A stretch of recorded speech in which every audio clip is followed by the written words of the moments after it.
Nothing worth more that could ever come close. Nothing can compare. You're our living hope. Your presence, Lord.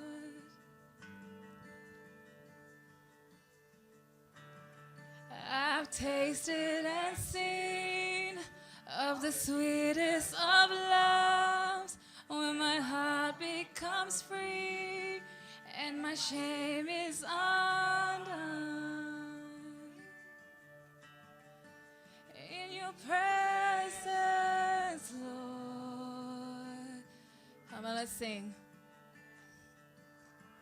Holy Spirit, you are welcome here. Come flood this place and fill the atmosphere. Your glory, God, is what our hearts long for, to be overcome by your presence, Lord.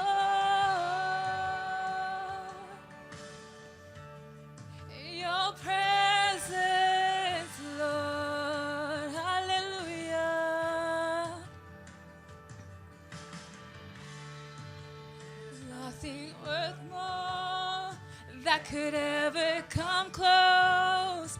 Nothing can compare. You're our living hope. Sing. Your presence, Lord.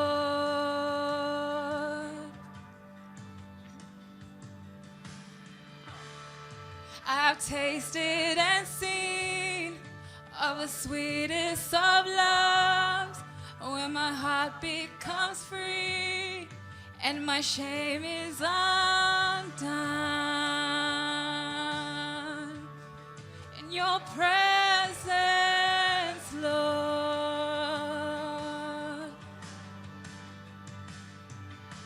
Holy Spirit, you are welcome here. Come flood this place and fill the atmosphere. Your glory, God, is what our hearts long for, to be overcome by your presence, Lord. Hallelujah, your presence, Lord. Let us become more aware of your presence. Let us experience the glory of your goodness. Let us become more aware of your presence. Let us experience the glory of your goodness. Let us become more aware of your presence. Let us experience the glory of your goodness. Let us become more aware of your presence. Let us experience the glory of your goodness. Oh, Jesus. Sing from your hearts. Holy Spirit, you are welcome here. Come flood this place and fill the atmosphere.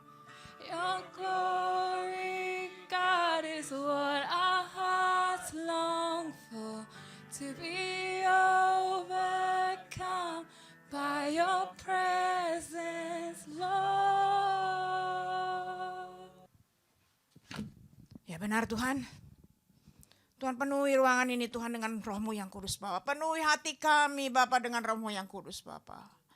Tuhan, kami serahkan Tuhan Yesus kebaktian Tuhan pagi hari ini ke dalam tangan-Mu Bapa. Terima kasih Tuhan Yesus untuk hari ini Bapa. Hari ini Tuhan Yesus Engkau beracara di tempat ini Tuhan Yesus.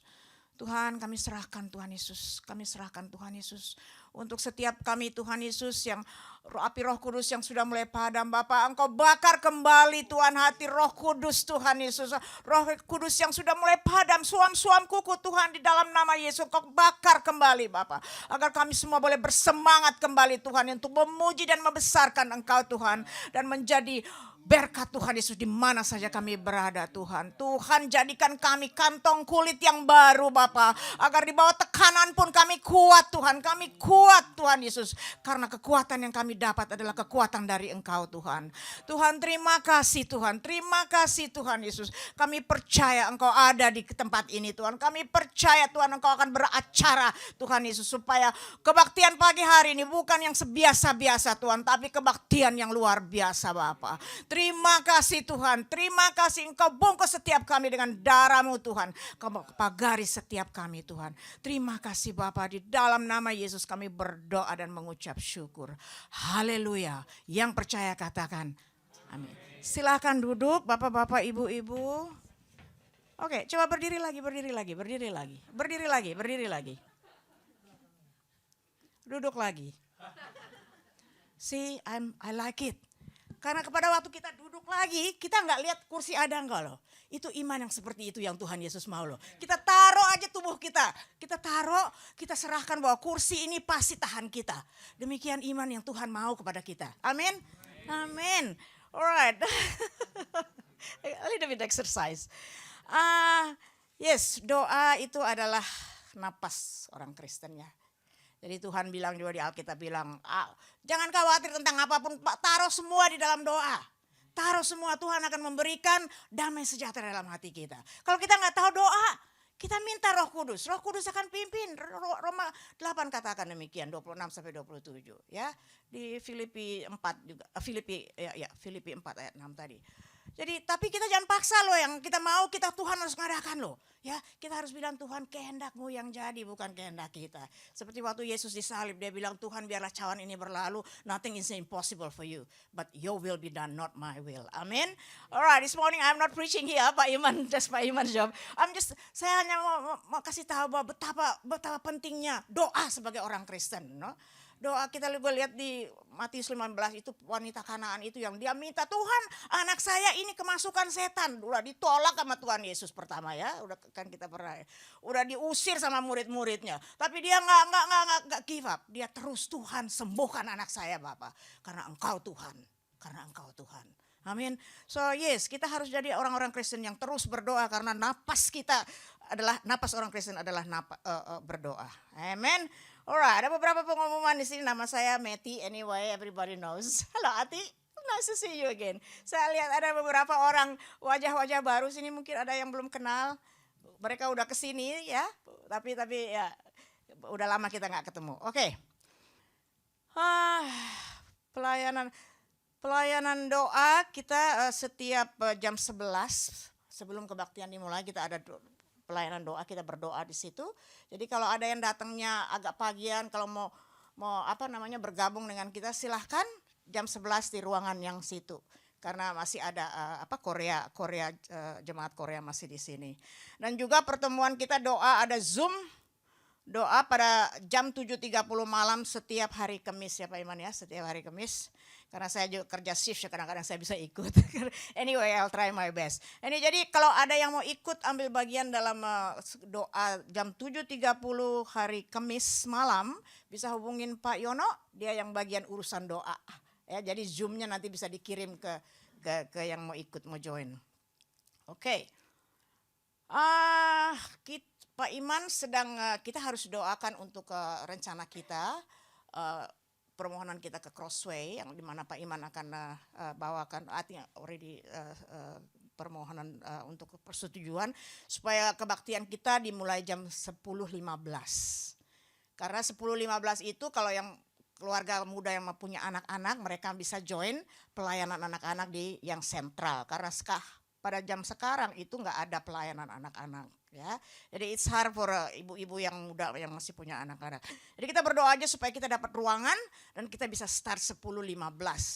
But remember you have to come earlier because the parking is going to be very. oh ada ya parking. Oke, Everything will be provided. Alright. Oke, terus kita perlu orang-orang yang berbakat musik, ya. Priscilla, thank you very much, everyone that involved here. This is beautiful, okay? Much better than when I was playing here, but it's okay. Alright, it's beautiful. Siapa yang bisa pikir kalau ada, dengan cara teknologi yang baru yang kita bisa ikutin dengan YouTube ini, beautiful. Alright, jadi tapi kalau ada yang punya bakat musik atau ini bisa hubungin Pak Iman karena ya bisa ambil bagian dalam pelayanan media atau musik, ya kayak. Alright, now kotak persembahan seperti biasa ada di depan, tapi kalau umpamanya memasukkan melalui bank account juga Crossway biasanya ada bank account, ya bisa kita transfer langsung. Tapi kalau mau yang manual bisa langsung di kotak persembahan di depan. Alright, hari ini topik hari ini yang dibawakan oleh Pak Iman adalah penuh dengan Roh Kudus. This is beautiful. This is exciting news. Beautiful. Tanpa Roh Kudus kita tidak bisa apa-apa. Amin. Alright. Oke, silahkan Pak Iman.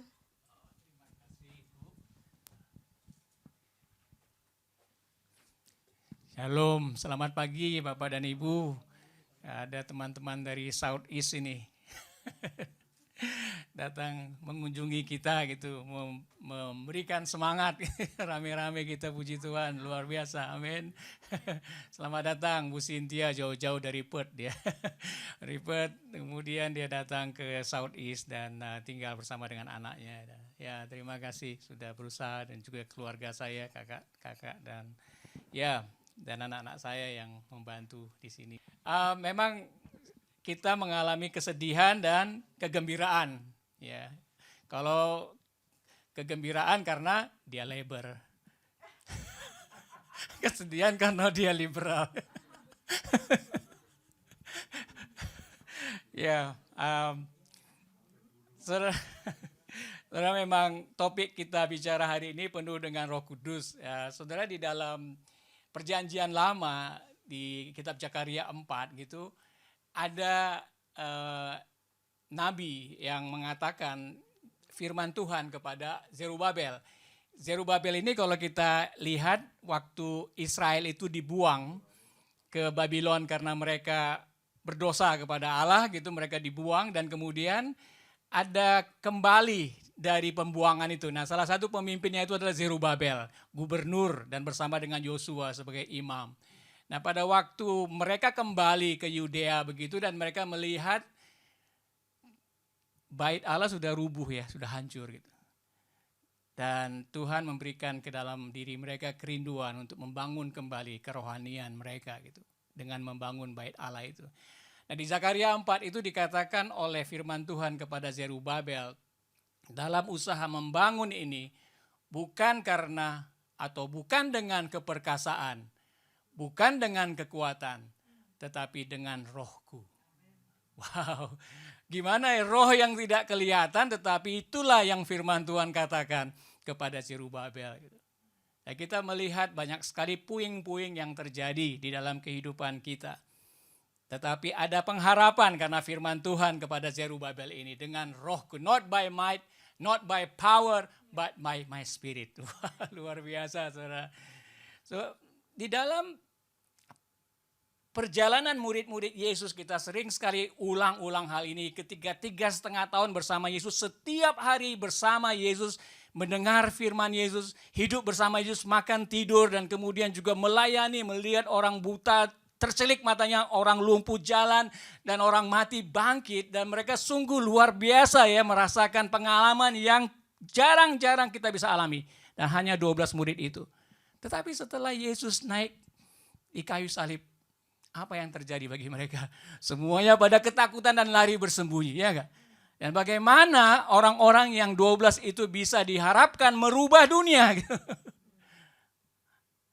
Waktu dia sudah mati, mereka merasa sangat sedih dan takut dan bersembunyi. Tetapi kita melihat apa yang terjadi ketika Roh Kudus turun.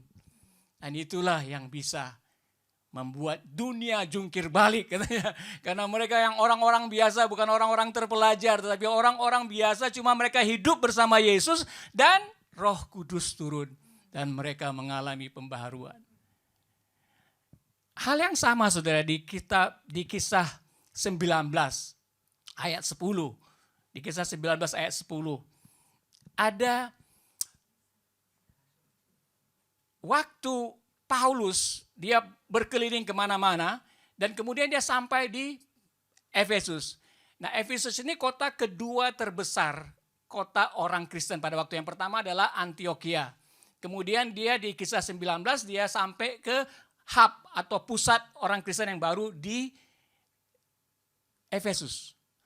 Nah, waktu dia pertama datang ke Efesus itu, dia menemukan ada orang-orang percaya. Kamu sudah percaya? Iya. Tapi kamu sudah dibaptis enggak? Apa itu baptis? Kami sudah dibaptis oleh Yohanes Pembaptis. Kamu kenal Roh Kudus? Enggak ada yang pernah cerita gitu. Enggak ada yang pernah cerita, enggak pernah kasih tahu gitu loh. Enggak tahu mereka. Terus kemudian Paulus menawarkan, mau enggak didoakan untuk menerima Roh Kudus? Oh iya mau, mereka juga menerima ya. Dan pada waktu itu Roh Kudus turun. Dan di kisah 19 ayat 10 itu ditunjukkan bahwa dalam 2 tahun murid yang hanya beberapa segelintir orang. Dalam 2 tahun ketika Paulus mengajar mereka di ruang kuliah Tiranus, mereka bisa mencapai sekitar 15 juta orang. Dikatakan seluruh Asia telah mendengarkan firman Tuhan.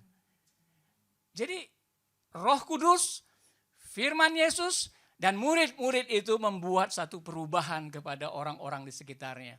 Saudara, ketika kita berbicara tentang penuh dengan Roh Kudus adalah kesempatan bagi kita untuk mengalami juga bukan hanya teori tahu Roh Kudus seperti apa, tapi jamahannya dalam kehidupan kita. Karena God is about doing restorations, transformations. Dia mau kita semuanya ini berubah menjadi sama seperti citra Yesus. Tapi how can we do it dengan kekuatan kita gitu? Gak mungkin. Oleh karena itu disediakan penolong yang lain, Roh Kudus gitu. Dia dalam bisnis untuk merubah Ibu Lili, merubah Pak Jono. Tetapi dengan apa? Dengan firman dan dengan Roh Kudusnya. Saudara, kita mau melihat kembali apa yang firman Tuhan katakan tentang penuh dengan Roh Kudus ini. Kita kembali melihat sebenarnya orang sering mengatakan penuh Roh Kudus itu adalah berbahasa roh. Mungkin coba kita lihat kembali, apa sebenarnya penuh dengan Roh Kudus itu? Saudara, kita coba buka di Lukas 1, di Lukas 1, 13, 15. Ada sekitar 15 kali di perjanjian baru itu dikatakan tentang penuh dengan Roh Kudus. Tapi kita tidak mengambil semuanya, kita ambil beberapa dan mungkin ini kiranya dapat membuka mata hati kita bagaimana kita bisa mengenal penuh dengan Roh Kudus itu. Sebelumnya kita berdoa yuk. Bapa, kami membawa diri kami bersama-sama Tuhan ke hadapan-Mu karena kami ingin mau belajar penolong yang lain dan bagaimana kami bisa dipenuhi oleh Roh Kudus. Kami mau membuka hati dan pikiran kami Tuhan. Berbicaralah ke dalam hati kami karena hati kami siap untuk mendengar. Berbicaralah juga kepada kami adakah kerinduan, api yang menyala-nyala dan kehausan untuk Roh Kudus itu muncul di dalam diri kami. Dalam nama Yesus. Amin. Nah, di Lukas 1, 13 sampai 15. Ya, di Lukas 1, 13 sampai 15. Ayo kita baca sama-sama ya. Kalau sudah dapat, kalau tidak ada di screen di atas belakang. Tetapi malaikat itu berkata kepadanya, "Jangan takut hai Zakaria, sebab doamu telah dikabulkan dan Elisabet istrimu dan akan melahirkan seorang anak laki-laki bagimu dan haruslah engkau menamai dia Yohanes. Engkau akan bersukacita dan bergembira, bahkan banyak orang akan bersukacita atas kelahirannya itu. Sebab ia akan besar di hadapan Tuhan dan ia tidak akan minum anggur atau minuman keras dan ia akan penuh dengan Roh Kudus mulai dari rahim ibunya." Ini adalah Yohanes Pembaptis. Ketika nubuatan, malaikat datang kepada Zakaria bapaknya dan Zakaria tidak percaya, akhirnya dia bisu gitu. Selama 9 bulan. Nah, yang menarik yang saya ingin membawa saudara adalah dikatakan ia akan penuh dengan Roh Kudus mulai dari rahim ibunya. Bayi itu dari rahim ibunya sudah dipenuh dengan Roh Kudus. Hanya dia yang dikatakan dalam Alkitab tentang penuh dengan Roh Kudus ini ya. Ini yang satu saudara. Jadi Elisabet dengan Zakaria. Elisabet itu ibunya, dan Elisabet ini juga sanak saudara daripada Maria, ibunya Yesus. Ya, kita tahu hal itu. Nah, kita lihat kembali di Lukas 41-44. Saudara, Lukas ini menuliskan tema penuh dengan Roh Kudus itu di kitab Lukas, kemudian dilanjutkan di Kisah Rasul. Semuanya meaningnya sama, penuh dengan Roh Kudus. Tetapi ini experience sebelum Pentakosta gitu. Nah, di Lukas 1:41-44 ini dikatakan, yuk kita baca bersama-sama. 1, 2, 3. Dan ketika Elisabet mendengar salam Maria, melonjaklah anak yang di dalam rahimnya, dan Elisabet pun penuh dengan Roh Kudus, lalu berseru dengan suara nyaring, diberkatilah engkau di antara semua perempuan, dan diberkatilah buah rahimmu. Siapakah aku ini sampai ibu Tuhanku datang mengunjungi aku? Sebab sesungguhnya ketika salammu sampai kepada telingaku, anak yang di dalam rahimku melonjak kegirangan. Jadi ketemu anaknya dengan ibu Tuhan, dan anak itu yang pertama melonjak kegirangan gitu. Dan kemudian apa yang terjadi? Elisabet penuh dengan Roh Kudus. Nah, kita bisa membuat teologi di samping ini semua, tapi saya tidak mau mengajak kita seperti itu ya, bahwa memang ada semacam transfer gitu loh. Orang suka akan sesuatu dan kemudian terjadi kepada orang lain dan terjadi kepada orang lain. Jadi semacam ada penularan. Kalau virus COVID aja bisa menular, apalagi roh Allah. Nah, dalam ini kita bisa melihat bagaimana Elisabet itu mendengar datangnya salam dari Maria, dan kemudian melonjaklah bayi yang dipenuhi Roh Kudus tadi. Dan akhirnya Elisabet pun penuh dengan Roh Kudus. Nah, yang menarik saudara, apa yang dituliskan oleh Lukas di sini. Ketika dikatakan Elisabet pun penuh dengan Roh Kudus, lalu berserulah dia dengan suara nyaring. Jadi gejala ini mungkin kita coba perhatikan. Ada ngelonjak bayinya penuh dengan Roh Kudus, tapi ada juga seseorang yang dipenuhi Roh Kudus, dia bersuara nyaring gitu. Dan apa yang dikatakan oleh Elisabet di sini bersuara nyaring dengan berkat-berkat, positive words gitu keluar dari mulutnya gitu. Jadi orang-orang yang dipenuhi Roh Kudus sama seperti kayak Elisabet begini, ada dia suara yang nyaring, tapi yang dikeluarkan adalah perkataan-perkataan yang memberkati Maria di sini. Diberkatilah engkau di antara semua perempuan, dan diberkatilah buah rahimmu. It's not about dia. Kalau dipenuhi Roh Kudus bukan mengenai Elisabet sendiri, oh saya mendapatkan sesuatu, tapi bagaimana perkataan saya itu memberkati orang lain. Nah, kita lanjut dengan Lukas 1:67-72 tentang Zakaria suaminya. Penuh dengan Roh Kudus, Zakaria suaminya. Lukas 1:67-72 kita baca yuk sama-sama. 1, 2, 3. Dan Zakaria ayahnya penuh dengan Roh Kudus, lalu bernubuat, katanya, terpujilah Tuhan Allah Israel, sebab ia melawat umatnya dan membawa kelepasan baginya. Ia menumbuhkan sebuah tanduk keselamatan bagi kita di dalam keturunan Daud hambanya itu. Seperti yang telah difirmankannya sejak purbakala oleh mulut nabi-nabinya yang kudus. Untuk melepaskan kita dari musuh-musuh kita dan dari tangan semua orang yang membenci kita. Untuk menunjukkan rahmatnya kepada nenek moyang kita dan mengingat akan perjanjiannya yang kudus. Wow, luar biasa. Sama. Zakaria penuh dengan Roh Kudus dikatakan oleh Lukas di sini, lalu bernubuat. Lalu bernubuat. Dan nubuat itu adalah dia mengatakan pujian kepada Tuhan, dan nubuat itu juga memberikan apa yang akan terjadi, mengingatkan bahwa Tuhan sudah menjanjikan akan keselamatan, Mesias itu datang. Jadi dia diingatkan kembali perkataan-perkataan firman Tuhan. Jadi kalau orang yang dipenuhi Roh Kudus itu dia bernubuat, dia memperkatakan firman Tuhan. Luar biasa saudara kalau kita melihat kaitannya gitu. Nah, kemudian di Kisah Rasul 2 ayat 4 ya. Kisah Rasul 2 ayat 4 ini kita tahu jelas sekali karena kita sering baca hal ini. Maka ya di Kisah Rasul 2 ayat 4 dikatakan, maka penuhlah mereka dengan Roh Kudus, lalu mereka mulai berkata-kata dalam bahasa lain seperti yang diberikan oleh Roh itu kepada mereka untuk mengatakannya. Ini ketika Pentakosta. Semua murid-muridnya itu penuhlah dengan Roh Kudus. Dan apa yang kita perhatikan di sini seperti yang dicatat oleh Lukas, karena Lukas juga mencatat kisah para rasul gitu ya. Dia katakan yang Impak yang pertama yang mereka lihat atau yang dituliskan oleh Lukas adalah mereka mulai berkata-kata dalam bahasa-bahasa lain.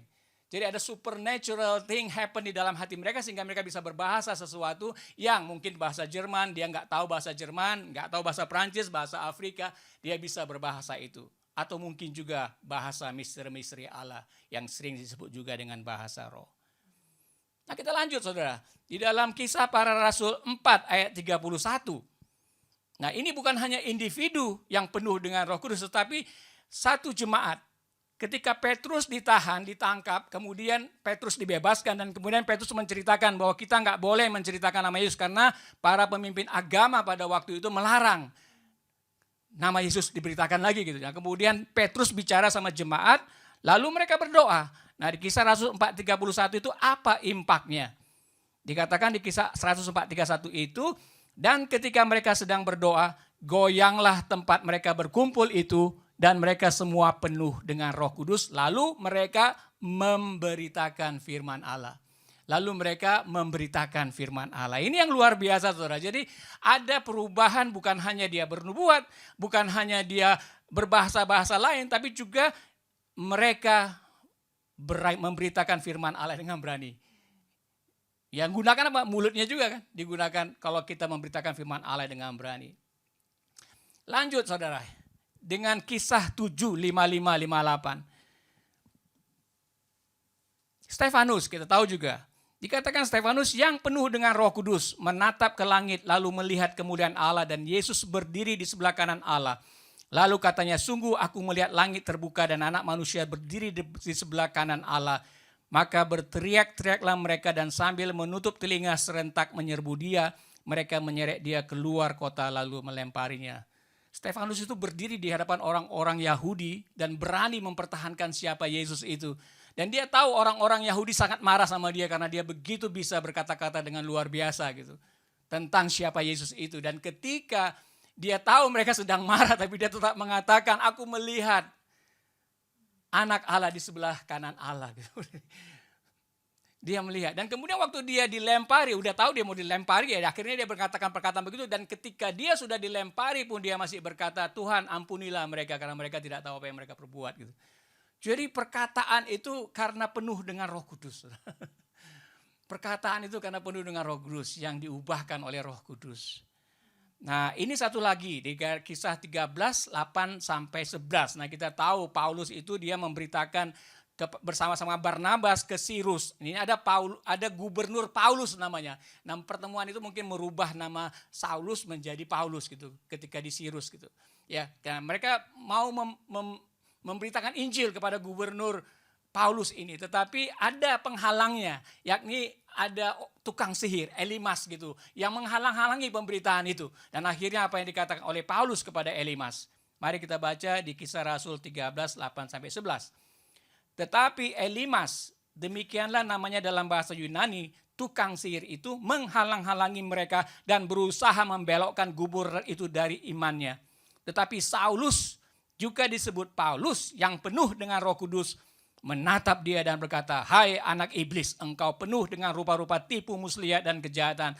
Engkau musuh segala kebenaran, tidaklah engkau akan berhenti membelokkan jalan Tuhan yang lurus itu. Sekarang lihatlah tangan Tuhan datang menimpa engkau dan engkau menjadi buta. Dan tiba-tiba Elimas buta. Dengan perkataan Paulus mengatakan hukuman kepada orang-orang yang seperti itu. Dan dikatakan itu dipenuhi dengan Roh Kudus. Dipenuhi dengan Roh Kudus. Saudara, dari ayat-ayat ini mungkin saya stop sebentar. Apa yang saudara pelajari di sini tentang penuh dengan Roh Kudus? Dari ayat-ayat yang sudah kita baca tadi, apa yang saudara pelajari di sini tentang penuh dengan Roh Kudus?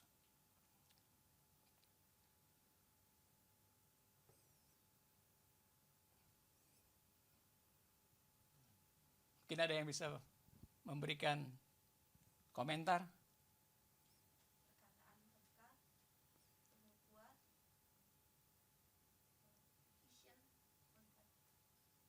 Ya.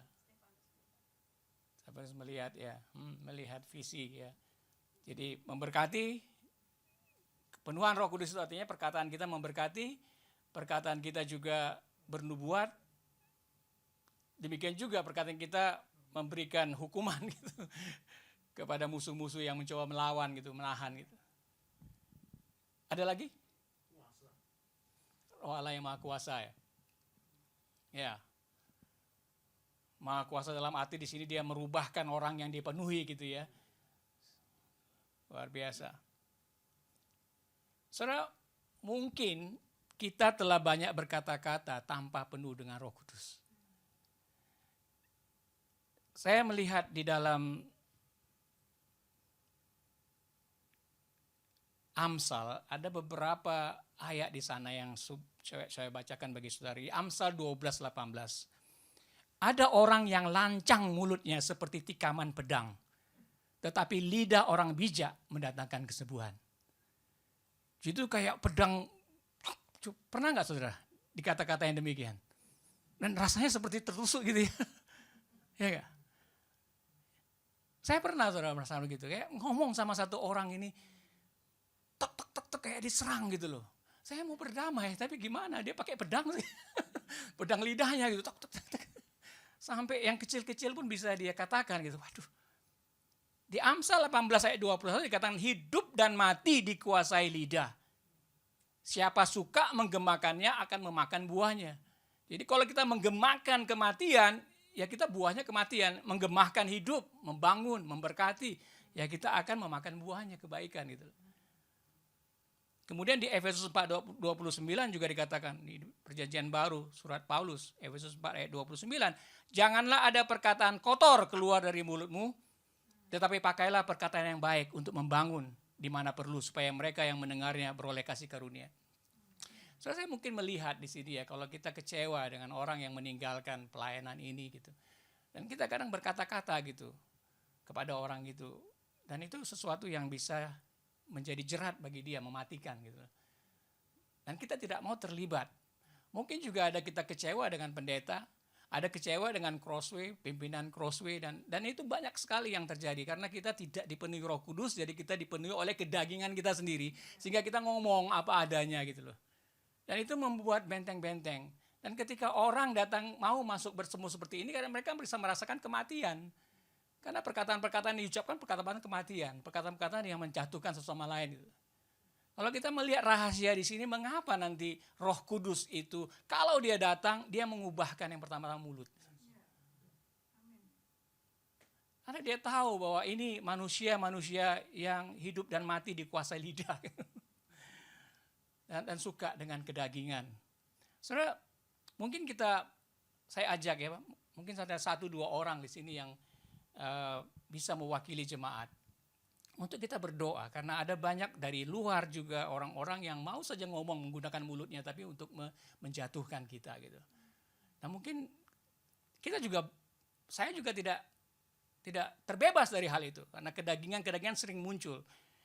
Tetapi mari kita saudara, mungkin ada 1-2 orang di sini yang bisa berdoa untuk minta Tuhan pengampunan atas perkataan-perkataan yang sudah pernah dikatakan, mewakili jemaat ini, mewakili individu. Mungkin silakan, ya. Mungkin Pak Daniel dengan Pak Jono mungkin silakan. Mungkin bisa mewakili jemaat, berdoa minta ampun kepada Tuhan dan minta segala perkataan-perkataan yang masih ada sebagai tombak-tombak gitu loh, yang membuat orang tidak mau hadir. Karena perkataan-perkataan itu masih ada.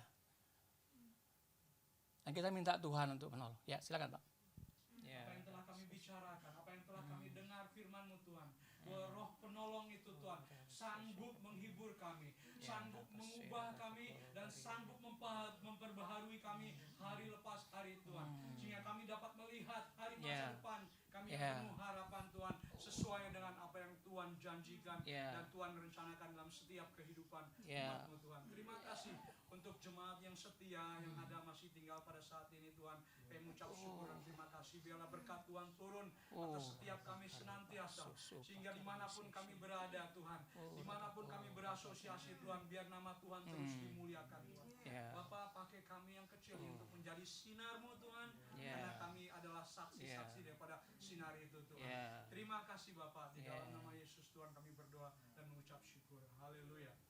Amin, amin.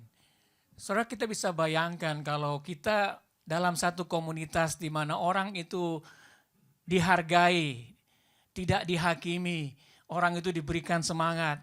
Pak Yono, jangan putus asa, anaknya dan doa-doa Bapak tentang anak Bapak didengar oleh Tuhan. Tinggal tunggu waktunya, bersabarlah, waktunya Tuhan akan datang.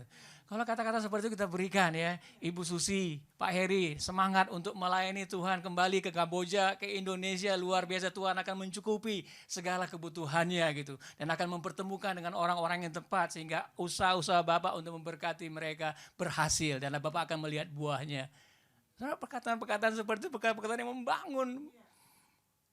Perkataan-perkataan yang membangun.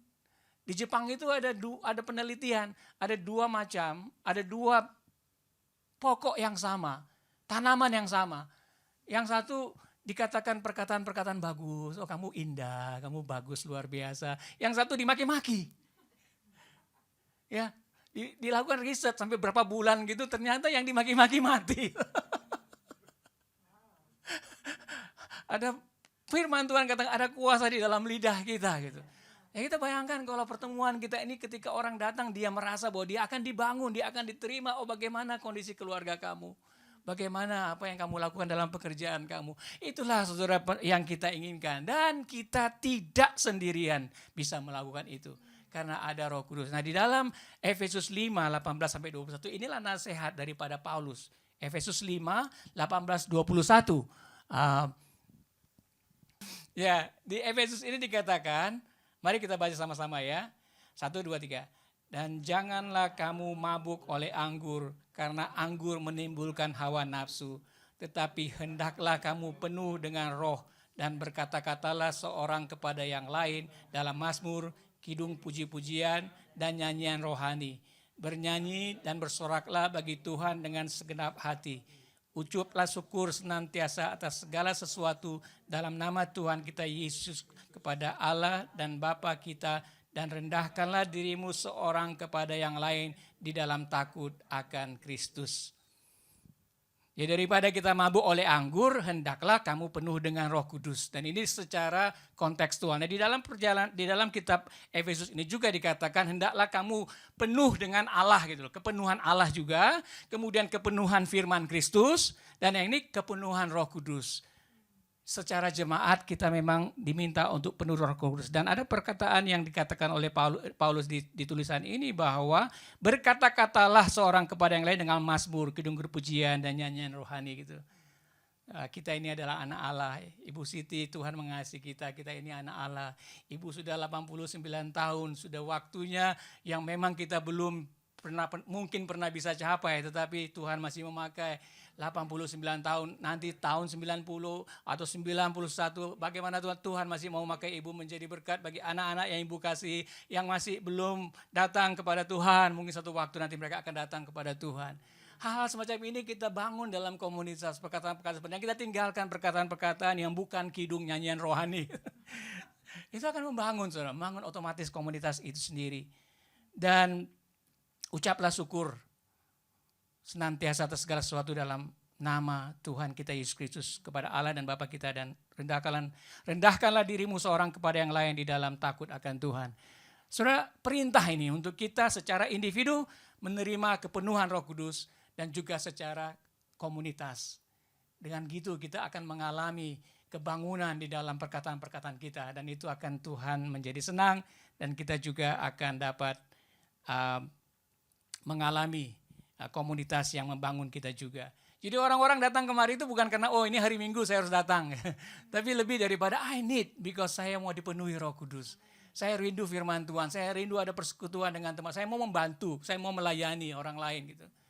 Jadi inilah satu kesempatan bagi kita, saudara. Mungkin kita masih sedikit jumlahnya di sini, tapi saya percaya kalau hal-hal yang basic yang kita gunakan ini kita lakukan, praktekkan sehari-hari. Dan kalau ada orang yang berkata kita coba tegur dia, berkata macam-macam kita coba tegur dia, dan mungkin satu waktu dia juga bisa bertobat gitu. Apalagi kalau dipenuhi Roh Kudus, perkataannya akan berubah. Nah, kenapa saudara memang perkataan ini penting untuk berubah dengan perubahan penuh dengan Roh Kudus tadi? Nah, di Yakobus 8 tadi Yakobus 3. Di Yakobus 3 ayat 8 sampai 11. Ini sangat-sangat dahsyat sekali saudara. Karena di Yakobus ini memang tidak ada solusinya. Tidak ada solusinya gitu. Cuman dia yang katakan fakta gitu loh. Ayo kita baca sama-sama. 1, 2, 3. Tetapi tidak seorang pun yang berkuasa menjinakkan lidah. Ia adalah sesuatu yang buas, yang tak terkuasai, dan penuh racun yang mematikan. Dengan lidah kita memuji Tuhan, Bapa kita, dan dengan lidah kita mengutuk manusia yang diciptakan menurut rupa Allah. Dari mulut yang satu keluar berkat dan kutuk. Hal ini saudara-saudaraku tidak boleh demikian terjadi. Adakah sumber memancarkan air tawar dan air pahit dari mata air yang sama? Tidak ada solusi, saudara. Hanya dikatakan tidak boleh terjadi. Tapi saya percaya apa yang dituliskan oleh Lukas ini yang kita lihat tadi, ternyata kepenuhan Roh Kudus itu pertama-tama adalah menobatkan mulut kita. Menobatkan mulut kita. Kalau kita terus dipenuhi Roh Kudus, kita akan berubah. It's not just about me anymore, but it's about apa yang Tuhan inginkan dalam hidup kita, hidup orang lain. Pertama-tama yang bisa dilihat bukan tentang bahasa roh, tapi bagaimana perkataan kita itu berubah. Perkataan itu membangun orang lain. Amin, saudara? Mari kita berdoa untuk minta Roh Kudus datang dan melawat kita.